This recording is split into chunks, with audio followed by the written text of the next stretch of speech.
sin fe, que eso causa muchas herejías, o tratan de resolver las verdades reveladas, tratan de resolverlas a un nivel racional.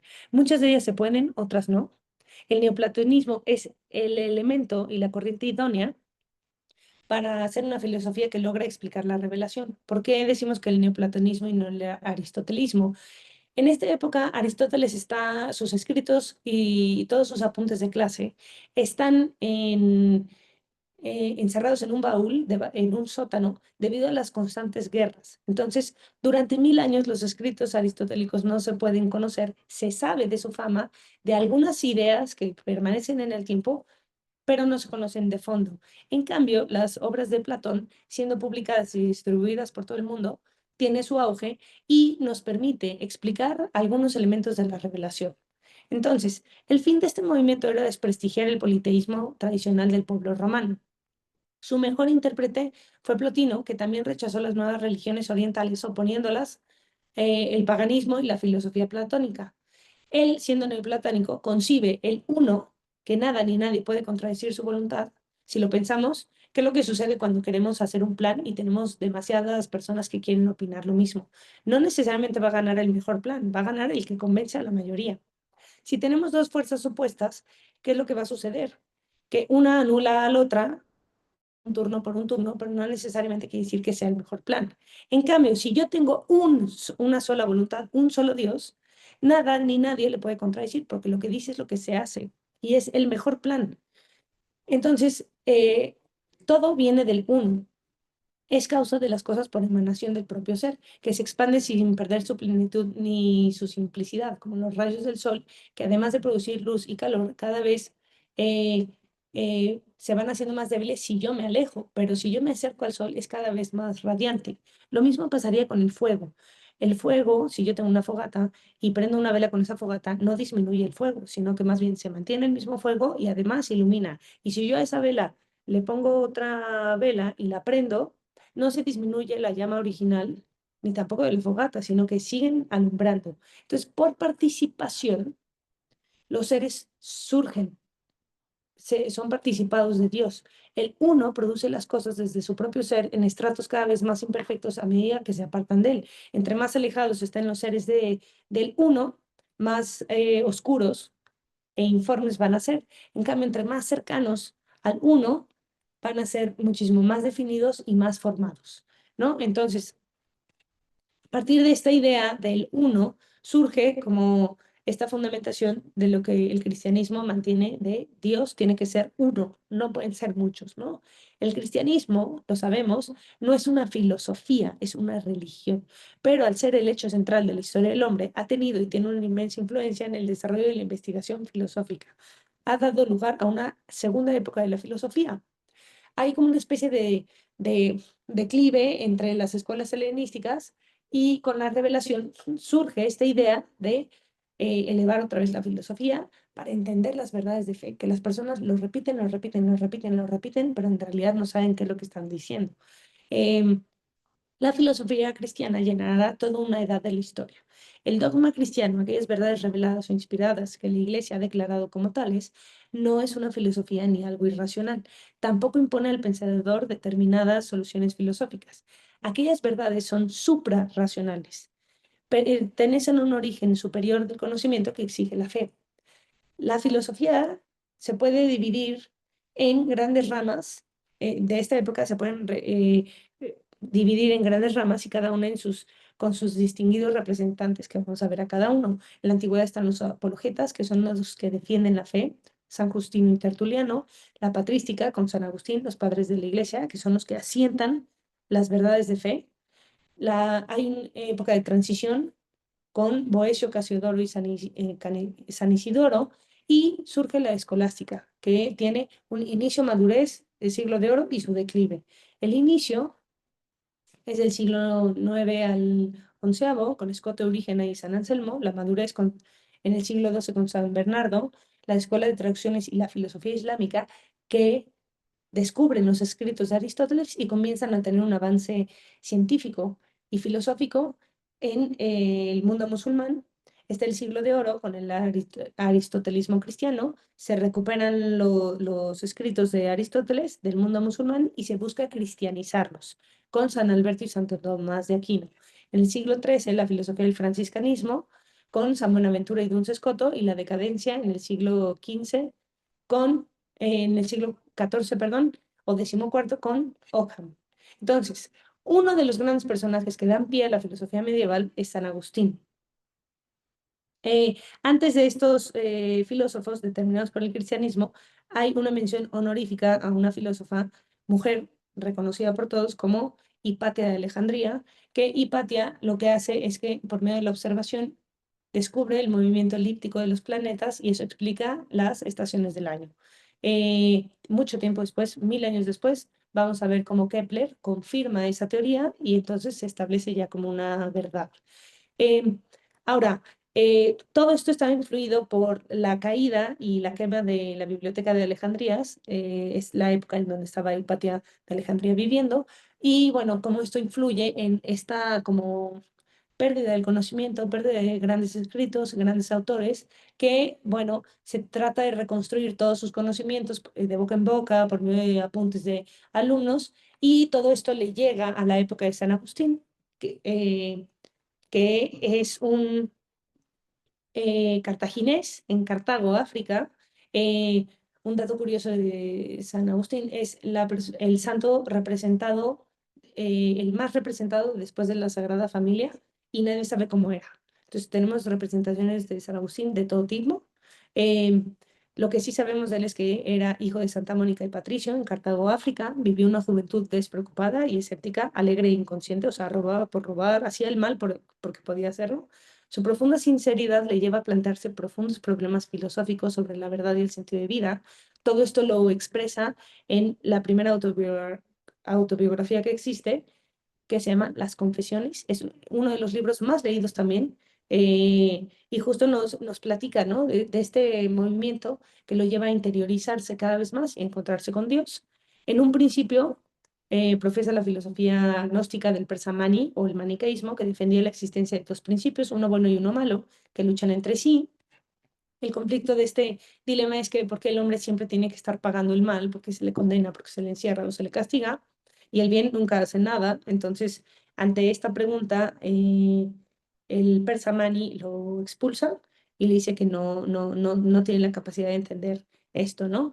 Entonces, luego termina en la filosofía platónica, que le abre la mente a San Agustín a las verdades eternas, y entonces hace como una mezcla de las verdades de fe reveladas con Platón y bueno, es una de las grandezas que tiene este santo. En esta búsqueda de la verdad se convierte gracias a su sinceridad y a las oraciones de su Santa Madre y lo plasma todo en las confesiones, en donde narra su peregrinar y se muestra el espíritu apasionado siendo obispo de Hipona, lucha contra el paganismo y las herejías, y establece una obra que se llama La ciudad de Dios, en donde afirma que la historia se forma de la trama de acciones libres de los hombres, ordenada por la divina providencia, en donde la ciudad de los hombres se aman más a ellos mismos y no a Dios, lo que significa estar sumidos en la caverna.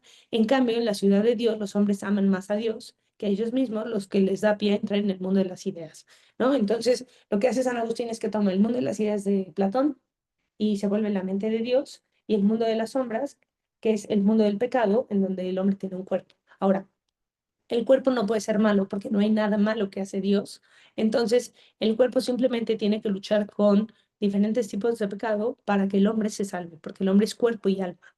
Em, Además, gracias al estudio filosófico de la revelación, logra develar el misterio de la Santísima Trinidad. Explica su origen desde el amor, Dios Padre, quien crea, su única actividad es conocerse a sí mismo, y en este conocimiento de sí mismo se ama y tiene al Hijo.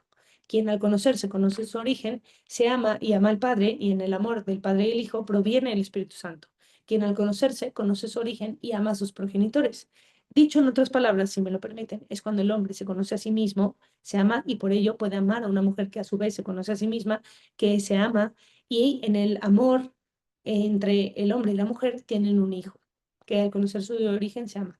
De cierta forma, la familia en San Agustín es un reflejo de la Santísima Trinidad. San Agustín realiza la primera gran síntesis filosófica del cristianismo. El santo muere durante el asedio de los vándalos de Hipona y después San Agustín, la muerte de San Agustín se precipita la ruina del Imperio Romano y da origen a lo que es la filosofía medieval. La filosofía medieval se basa en el tiempo agustiniano. Si antes el mundo se pensaba que era eterno y era un ciclo eterno que volvía a empezar y volvía a empezar porque no tenía ni principio ni fin, San Agustín, por medio de la revelación, establece el tiempo lineal. ¿Cuántos de ustedes no han hecho una línea del tiempo? Es justo porque si la línea del tiempo muestra un inicio y un fin. Entonces, esto no se va a volver a repetir, sino que solamente tienes una oportunidad para hacer las cosas y todo lo que empieza acaba.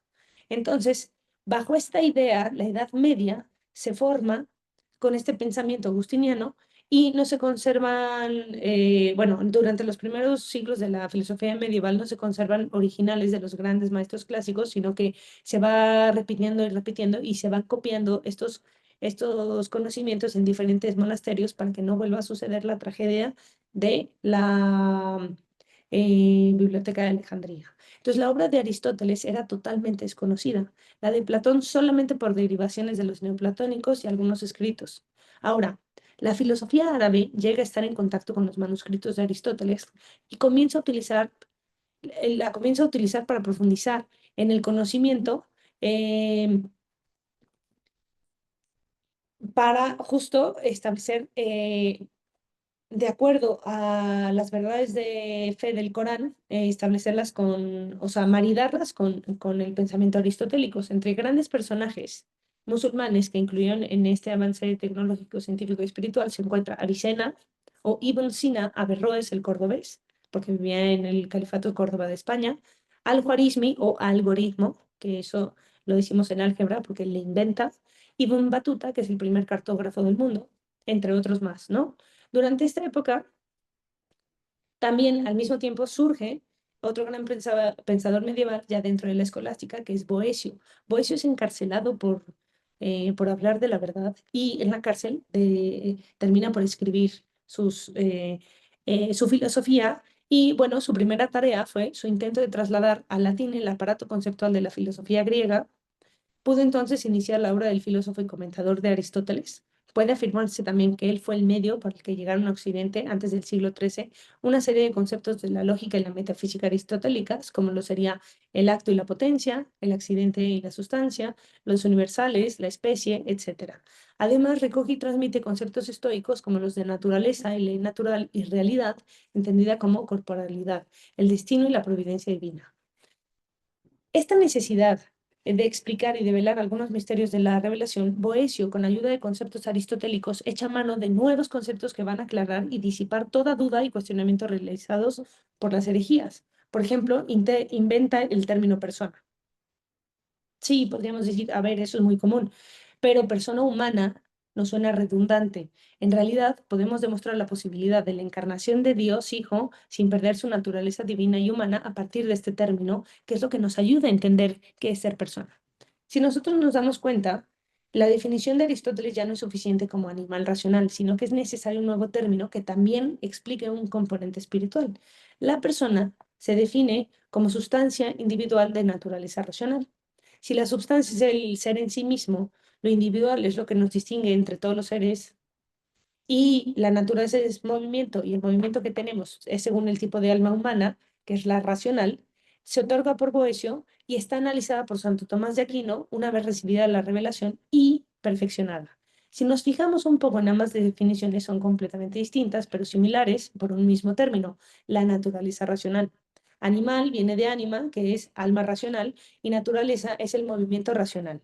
Ambas definiciones eh, poseen la verdad de las mismas. Una ve al hombre desde lo más alto de los seres físicos y la otra ve al hombre o a la persona humana como lo más bajo de los seres espirituales. Entonces, em, estas definiciones hay que entenderlas, están determinadas por la época y el periodo histórico del cual están insertos. Entonces podemos ver que la primera definición eh, ve al hombre como especie. La segunda definición considera al hombre como individuo, es decir, que toda vida vale aunque tengas 1000 vidas y una vida, salvar una vida es igual de importante que salvar 1000 vidas. Eso viene después con el utilitarismo y entonces es una corriente ética que va a determinar que el bien y el mal depende de la mayoría de las personas o la mayor felicidad o satisfacción que puedas darle al mayor número de personas.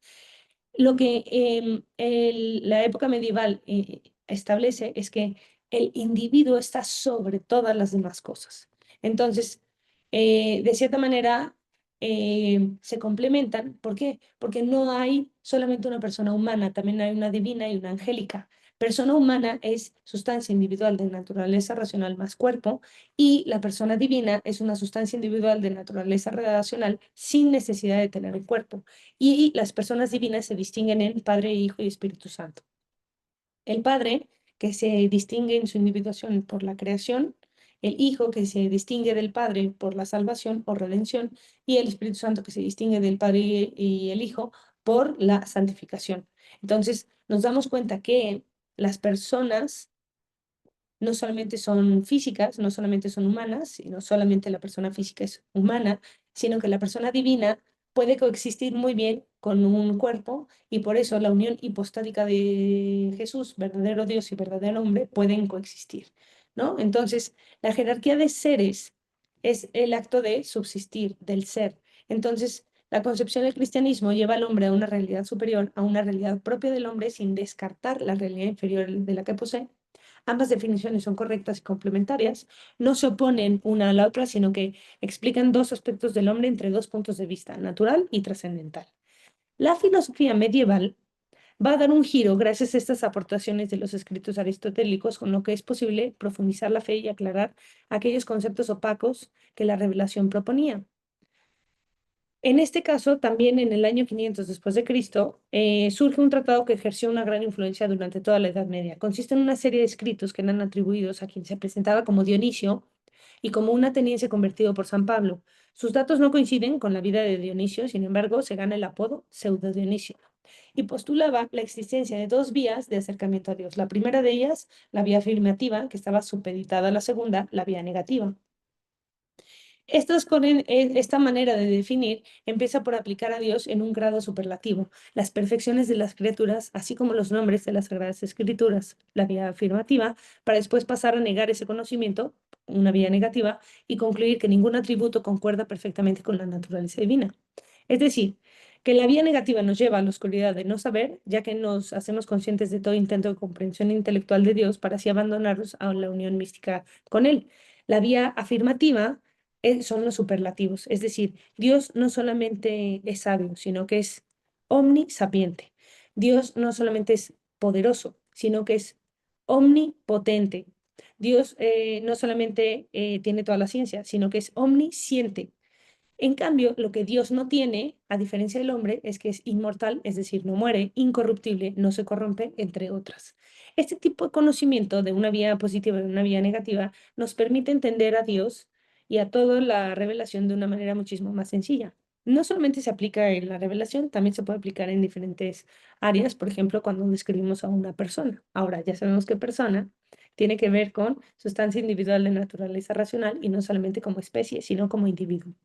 Ahora bien, en la plenitud de la escolástica surge un gran personaje de la filosofía y de la iglesia, Santo Tomás de Aquino, quien se dedicó a compilar y resolver los problemas científicos y teológicos de la época, dando lugar a la Suma Teológica. Su influencia se extiende hasta hoy día, sobre todo dentro de la Iglesia Católica. Conocemos las 5 vías de la demostración de Dios, en donde se utilizan los elementos filosóficos o algunos conceptos metafísicos establecidos por Aristóteles, en donde tenemos la causa incausada, que toda causa proviene de una causa y hay una causa que no es causada, y eso es lo que conocemos como Dios. Está el motor inmóvil, que todo movimiento viene de un motor, pero hay un motor que no es movido por nadie más. Eso conocemos Dios, los grados de perfección de los hombres, el orden de la naturaleza, entre otros, ¿no? Entonces se utiliza Aristóteles para entender y enriquecer lo que es la revelación, y entonces, bueno, es lo que hoy día conocemos como el catecismo. Eh, Después de la Edad Media se retoma el Renacimiento con un enfoque humanista, ¿no? Se deja de analizar la naturaleza creada por Dios y se vuelve el foco al hombre como lo más alto de la creación divina, y surge el estudio, ¿no? Retoman a los griegos y a los romanos, ya no buscan estudiar la creación, sino la más perfecta creación divina, que es el hombre. para explicar la realidad. De los pensadores que surgen en esta época, el que inicia con la filosofía racionalista es Descartes, que en una noche escribiendo sus meditaciones metafísicas, a la luz de las velas se va quedando dormido. Al no distinguir entre el sueño y la vigilia, se pregunta, ¿esto será un sueño o es real? Es decir, si la vida no es un sueño y los sueños son la realidad, ¿qué implicaciones tendría? Probablemente esta pregunta tal vez te la hayas hecho. ¿Qué pasa si mi vida fuera un sueño y no es real?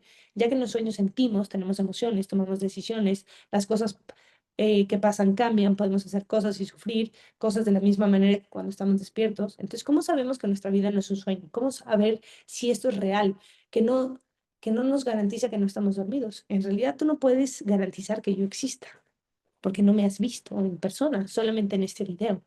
Ahora, si nuestro cuerpo es una máquina perfecta que siente lo real y lo que no es real, es decir, podemos enojarnos o asustarnos de cosas que no existen o todavía no son, hay sueños que son tan vívidos que podemos jurar que sí pasaron, cuando en realidad nunca sucedieron. La verdad y la mentira, el bien y el mal, en los sueños no tienen esta claridad. Hay algo que veo mucho con las personas cuando les pregunto, les hago esta pregunta, e incluso en consulta, esto lleva a personas a cuestionarse. eh, si esto fuera un sueño, ¿qué importancia tiene? ¿No? Entonces, si esto fuera un sueño, muchas personas me contestan, es que yo el sueño no lo controlo. Y lo que más me asusta es que la vida la controlamos. ¿Realmente estamos permitiendo que nosotros controlemos la vida o nos están controlando diferentes ideologías, filosofías, pensamientos, religiones, creencias? Parecería que el sueño tiene muchísimo más control que nuestra propia vida, ¿no? Ahora, también está en lo que se conoce como el déjà vu, que es vivir las cosas por segunda vez, pero esto es cuando estamos muy cansados y el cerebro no capta información a la primera y la repite en una segunda, como si fuera una computadora que se está reiniciando. Otro momento es cuando se nos sube el muerto o tenemos la parálisis del sueño, cuando la conciencia o la mente despierta, pero nuestro cuerpo todavía no, entonces se está despertando y se encuentra rígido. Eh, Ahora también pasa cuando estamos también muy cansados y nuestra mente y cuerpo no se comunican al mismo tiempo cuando somos sonámbulos. Nuestra mente se va a dormir y el cuerpo no se ha enterado que ya nos fuimos a dormir y entonces sigue actuando de manera, o sea, inconsciente, ¿no? Nuestro cuerpo, entonces, lo que ve Descartes es que es como una computadora que puede sobresaturarse y retrasa la información, se vuelve lenta o se pasma. Es por eso que muchas veces pensamos que es magia o algo raro, cuando en realidad es un problema de funcionamiento. El cuerpo no necesita del alma. Más bien el alma es lo único que se da cuenta de lo que sucede en el cuerpo. Pero entonces, ¿cómo saber que esto no es un sueño? ¿Realmente estoy leyendo esto? ¿Estoy viendo este video? ¿Estoy actuando en donde estoy actuando? O si la respuesta de esto es la duda, cuando dudamos, nos damos cuenta que pensamos y si pensamos existimos. Por eso el cogito ergo sum. Si dudo, pienso y si pienso, luego existo. Esta famosa frase de Descartes, nada nos garantiza que existimos, sino que es por la duda. ¿Cómo me doy cuenta que tú estás pensando? O que me estás poniendo atención en este caso, porque te pregunto, te hago que te cuestiones y por eso piensas. Con ella podemos estar seguros de que esto no es un sueño. Descartes lo que hace es separar el alma del cuerpo y porque lo atribuye a operaciones distintas que no entran en conflictos. Eh, el cuerpo es independiente del alma, no la necesita para vivir, sino que el alma es lo que dota de sentido al cuerpo, o sea, es lo que se da cuenta. Esta visión mecanicista del hombre permite avances en la ciencia del cuerpo humano, como el descubrimiento del sistema circulatorio por William Harvey. Em, Ahora, gracias a la duda, yo garantizo que todo esto, que todo esto no existe. Yo garantizo que yo existo. Ahora, ¿cómo sé que tú existes? Porque te cuestiono y te hago pensar. Pero el mundo físico, ¿cómo sería?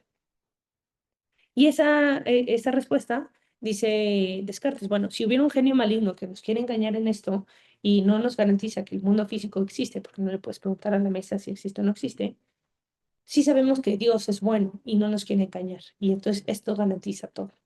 Matrix es Descartes. Mucha gente lo confunde con Platón, pero en realidad es Descartes, porque es el sueño con la píldora roja y azul que da Morfeo. Ahora bien, esto va a dividir el entendimiento del hombre en dos partes. Si el hombre todo lo garantiza por su razón, entonces todo existe de manera racional con nuestras ideas y conceptos, o si el mundo es físico, entonces solamente puede existir lo material y entonces es el empirismo. Nosotros conocemos por el cuerpo, los racionalistas dicen todo lo garantizamos por la razón. En Inglaterra entonces surgen grandes pensadores que estudian al hombre desde su faceta política, como Rousseau, quien afirma que el hombre es bueno por naturaleza y la sociedad lo corrompe, lo cual eso nos lleva a una contradicción, porque si el hombre es bueno por naturaleza y es el que hace a la sociedad, ¿por qué se corrompe? El hombre no es ni bueno ni malo, simplemente es. Sus acciones son buenas o malas, pero no es que sea bueno o malo.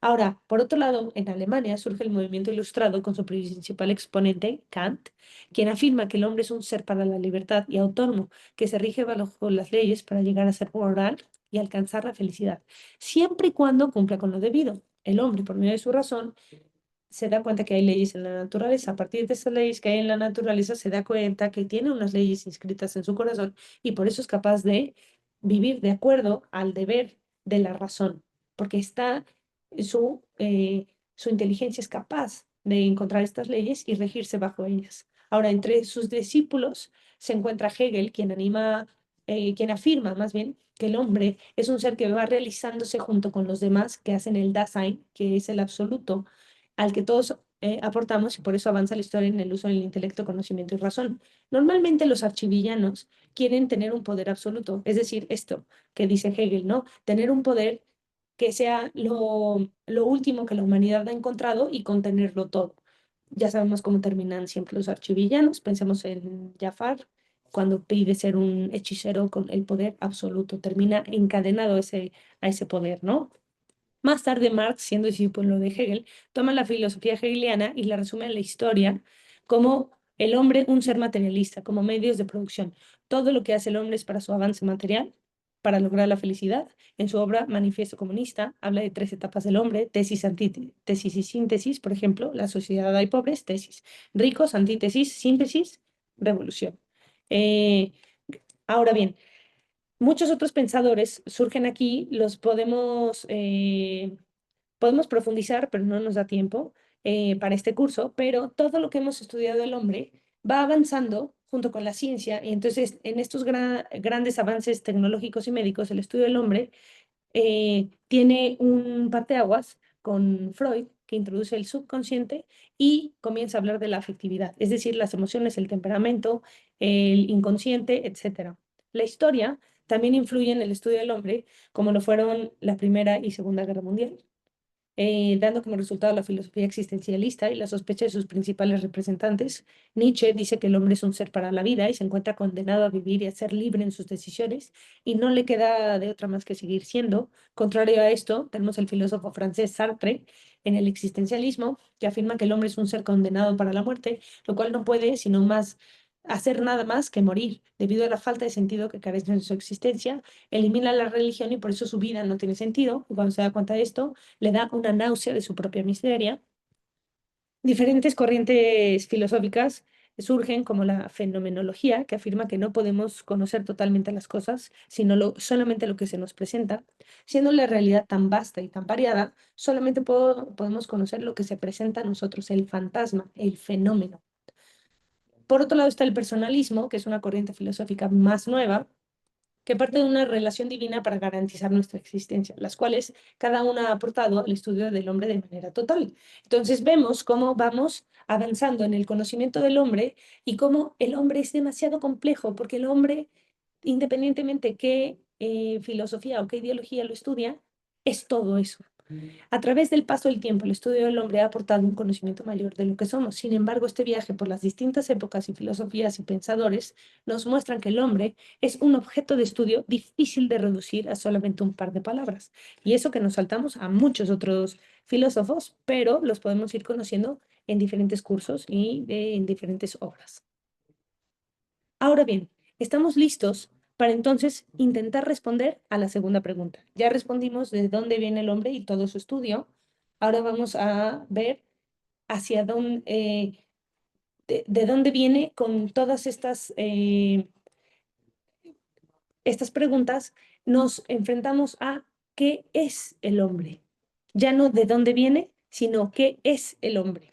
Y entonces aquí es cuando empezamos a echar mano de las diferentes ciencias para lograr tener una definición lo más exacta posible, que sabemos que puede estar equivocada, pero no por eso dejamos de intentarlo. Entonces, estamos listos de ver la manera en la que queremos responder qué es el hombre, ¿no? Nos damos cuenta que somos algo distinto del resto de los seres naturales y para eso tenemos que echar mano de la metafísica. ¿Qué se entiende por definición? Para nosotros hablar de lo que es definir al hombre, necesitamos saber qué es una definición, porque no toda definición es válida. Las definiciones de los seres se distinguen por la diferencia específica que tienen. No se distingue en cuanto a lo inferior, sino a aquello que posee lo que hace superior o distinto a otro ser de su mismo género. Por lo tanto, la diferencia específica nunca llega a ser inferior o en cuanto a un defecto, sino como una cualidad positiva, en no determinar al hombre como ser animal, sino como ser racional. En la realidad no se demerita el ser animal en el hombre, siendo algo propio del mismo, sin reducirlo a una bestia o sujeto de pasiones, negando toda racionalidad, sino que es la racionalidad lo que hace superior a este ser del resto de los demás seres animados. Es decir, nuestra diferencia específica es algo que nos eleva dentro de los demás seres. No puede ser solamente algo inferior, sino que es superior. La planta de los seres no vivos es superior a los seres no vivos, el animal a la planta y el hombre al animal. Por eso cuando decimos animal es que está animado, pero no quiere decir que tenga los instintos de los animales, ¿no? Cuando hablamos del hombre y buscamos definirlo, para entender esto es necesario aclarar qué es la definición para poder distinguirlo de todo lo demás que tenemos en mente. Es decir, que cuando hablamos de estos conceptos deben distinguirse cosas como, por ejemplo, cuando creo que todos hemos estado en una situación, sobre todo si es mexicano, pero cuando tu mamá te pide que le pases eso que está ahí, ¿no? Entonces tú dices, bueno, dentro de todos los seres que yo tengo, ¿cuál de todos es el que te paso? Porque todo es un ser. Entonces, eso que está ahí, ¿cuál de todos eliges? No solamente es el nombre, sino la definición, lo que nos dice que es la cosa misma, que está conformada en lo que es el género, a lo que pertenece y a la diferencia específica, lo que lo distingue de otros seres en este modo de ser. Por ejemplo, perro, animal que ladra, nos habla del género animal, mueve, y ladrar, que es el modo distinto de todos los demás animales, que es la diferencia específica, el ruido que hace. La definición nos da entonces la esencia de las cosas. Saber lo que son las cosas nos invita a confundirlas. Si tú sigues pensando que eso de lo que estoy hablando podrían ser ahora animales, no. Eso podrían ser especies. Dentro de las especies hay, cada una tiene su propio nombre, o dentro del refrigerador, o estoy hablando de una oficina. Tú, al no identificar qué es eso, porque eso es todo, porque todo es ser, cuál es el que estoy hablando o mencionando. Platícanos y coméntanos el ejercicio que hiciste para descubrir qué es eso según tu mente. Constantemente las respuestas que nos vienen a la cabeza son algunos atributos que se tienen, pero llegar a la definición de lo que es parece abstracta y escurridiza. Las respuestas comunes cuando preguntamos qué es el hombre son que es un ser racional, que es un ser pensante, que es un ser corpóreo, que tiene un alma, que es espiritual, que es único, que es ser social, entre otras definiciones que se te puedan ocurrir. De estos y muchos otros ejemplos hay que nos pueden ilustrar las características que tiene el hombre, pero la definición sigue oculta. Lo que podemos rescatar de todas estas aportaciones es la constante que se utiliza, ser, y para saber qué es el hombre es importante saber lo que es el ser. Ahora, el ser es todo lo que existe, por lo que cuando hablamos del ser mencionamos a todo lo que hay en el universo, siendo así que el ser se dice de varios sentidos. Al expresar su naturaleza, no decimos que es blanco o caliente, ni que tiene 3 codos de altura, sino que decimos que es un hombre o un dios.